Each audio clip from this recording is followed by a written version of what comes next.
Hello guys, welcome in Bang Ari Jenong. Nah, jadi kali ini aku mau sharing ke kalian kalau misalnya kenapa sih penyakit-penyakit influencer pemula ini sering banyak terjadi ya guys ya. Apalagi kalau misalnya kalian itu baru terkenal mau di Instagram, circle kalian ya bisa dibilang pokoknya penyakit-penyakit sindrom lah. Nah, ini tuh banyak terjadi di influencer yang pemula cuy. Bukan pemula dong ya. Bisa jadi yang dia udah lama atau enggak yang udah besar. Cuman yang gua mau notice di sini yaitu influencer yang baru pemula ya cuy. Pemula di sini yang kategorinya kalau misalnya dia itu baru ya bisa dibilang baru terkenal lah, mungkin terkenal di desanya atau nggak terkenal di kotanya atau nggak terkenal di circle-nya. Nah, itu yang gue pengen bahas untuk video kali ini ya cuy. Jadi buat teman-teman yang baru gabung atau yang baru nonton video ini, jangan lupa untuk di like dulu, di share kalau misal bermanfaat, dan di komen kira-kira ke depannya kita bakal bahas apa lagi ya bre. Jadi gue mau bahas di sini ada 5 penyakit influencer yang bisa dibilang ini sangat berbahaya kalau misalnya dibiarin terus dan nggak bisa beradaptasi dengan cepat ya cuy.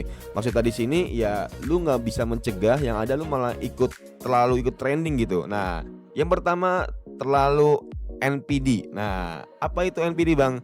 Intinya NPD itu kalau misalnya teman-teman tuh haus akan validasi tentunya, dimana banyak influencer pemula mereka tuh pengen banget dan dipuji, dibilang keren, dibilang wah anjing bang lu keren banget bang, lu bener-bener gokil banget bang. Nah, itu yang pengen mereka denger cuy, itu yang mau mereka itu ya udah. Apalagi kalau misalnya dia udah bikin video, pastinya kan dia berharap kalau misalnya banyak yang like, banyak yang komen, banyak yang share, dan tentunya mereka tuh mau dipuji ya. Nah, tapi saking orangnya itu mau banget dipuji atau haus validasi, yang ada orang itu malah apa? Nggak berkembang karena mereka tuh akan ngestak kontennya itu aja. Karena apa? Karena mereka mikir kalau misalnya dia tuh udah berhasil di konten itu ya cuy. Ya jadinya ya udah dia bakal bikin konten yang berulang sampai apa? Sampai view-nya yang kategorinya itu menurun banget, atau ya vieweran mereka udah bosen ya cuy. Ujung-ujungnya apa? Inovasinya malah rendah atau malah menurun inovasinya. Yang ada ya udah penonton bosen, konsepnya itu aja. Karena ya mereka mikir kalau misalnya itu udah valid ya, udah pasti trending ya kalau misalnya dia bikin kategori itu ya cuy. Nah, itu NPD karena banyak banget kan teman-teman lihat kalau misalnya para influencer pemula atau teman kalian itu haus validasi ya bre.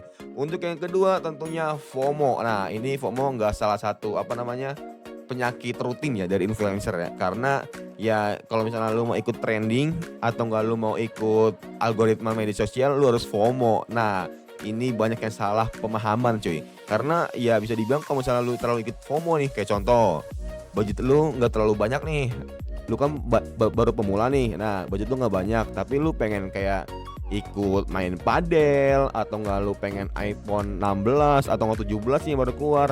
Nah, sedangkan budget lu tuh nggak memumpunin gitu, tapi lu FOMO gitu, mau dibilang keren dan mau dibilang ya udah gue mau ikut trending, gue mau ikut gue mau ikut gaya tren media sosial.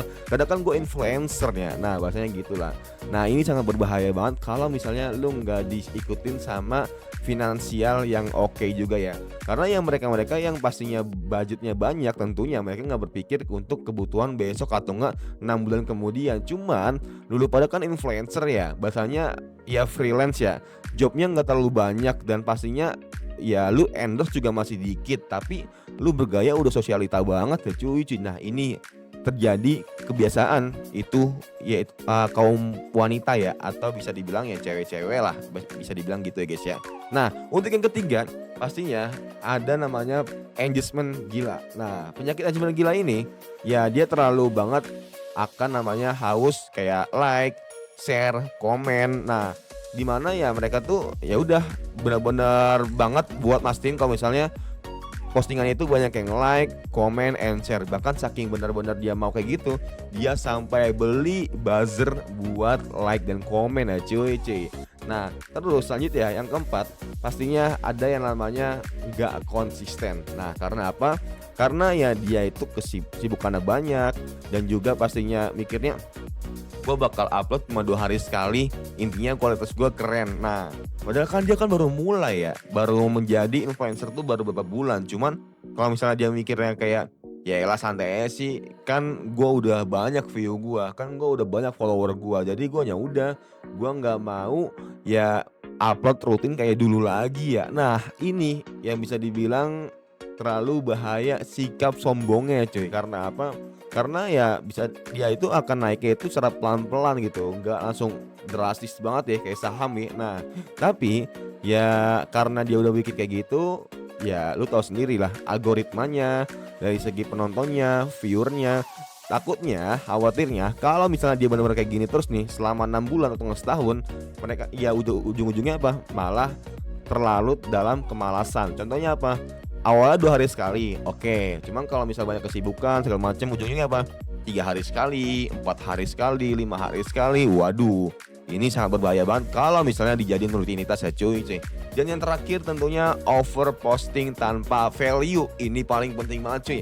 Karena ya dia itu terlalu banget posting hal-hal yang gak bermanfaat gitu. Kan lu influencer ya. Influencer kan tujuannya apa sih? Nah, pastinya untuk membagikan suatu hal yang bermanfaat untuk penonton lu atau nggak viewer lu.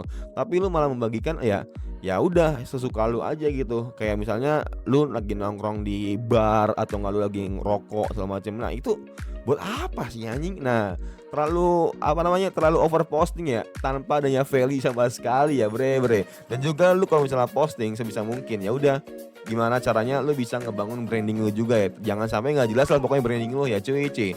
Nah menurut kalian apa sih penyakit influencer pemula yang lu harus komen dan lu harus tambahin? Coba tulis di kolom komentar. Semoga bermanfaat, and see you next time, bye.